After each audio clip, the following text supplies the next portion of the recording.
আমরা সকালে কাঁথা সোজা করি, সকালে দাঁড়াই, কাঁথাটা সোজা করে দাঁড়াই। শুধু এই কাঁথা না, করোনা আসার পরে আমাদের কাঁথা হয়ে গেছে ফাঁক ফাঁক, তাই হয়ে গেছে না? জি জি, আমরা কাঁথাটা সোজা করে দাঁড়াই। মোবাইলটা অবশ্যই সাইলেন্ট করি, মোবাইলটা সাইলেন্ট রাখি।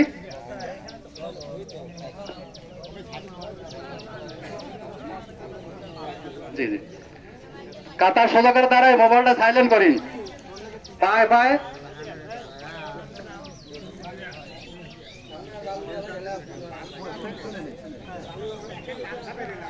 কাঁথা সোজা করে দাঁড়াই,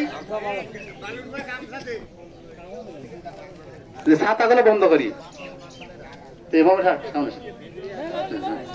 আচ্ছা তুমি সামনে সামনে দাঁড়াও, দাঁড়াও।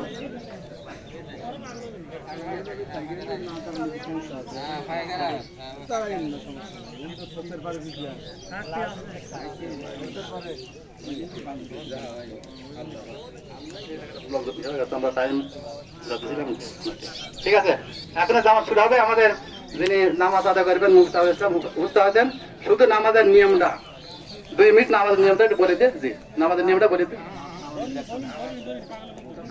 এমনি আমরা যে ঈদের নামাজ পড়ি, যে 2 রাকাত নামাজ আমরা যে নিয়মে পড়ি, প্রায় ওই নিয়মে, শুধু অতিরিক্ত তাকবীর গুলো হবে না আর কি। অনেক ইস্তেসকার নামাজের বহু নিয়ম আছে, হাদিসেও বিভিন্ন ধরনের আছে, কারণ সব নিয়ম তো একই দিনে ফলো করা সম্ভব না। স্বাভাবিকভাবে সাধারণ গতিতে আমরা যেভাবে নামাজ পড়ি 2 রাকাত নামাজ আমরা পড়বো। আর সবচেয়ে বড় কথা হলো, ওলামায়ে কেরাম কথা বলছেন, আমরা এখানে কিন্তু আল্লাহর পক্ষ থেকে বৃষ্টি নামানোর জন্য আসিনি।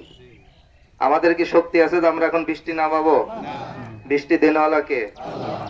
আমরা একটা সুন্নাহ পালন করার জন্য এই কষ্ট করে ময়দানে সমবেত হয়েছি।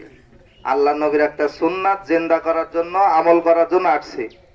এমন না যে আমরা এতগুলো আলেম ওলামা, এতগুলো ধর্মবান, হাজি গাজী, মুসল্লির নামাজ পড়লে বৃষ্টি তো নামলো না, এতে কি কারোর প্রতি কোনো মন খারাপ করা যাবে?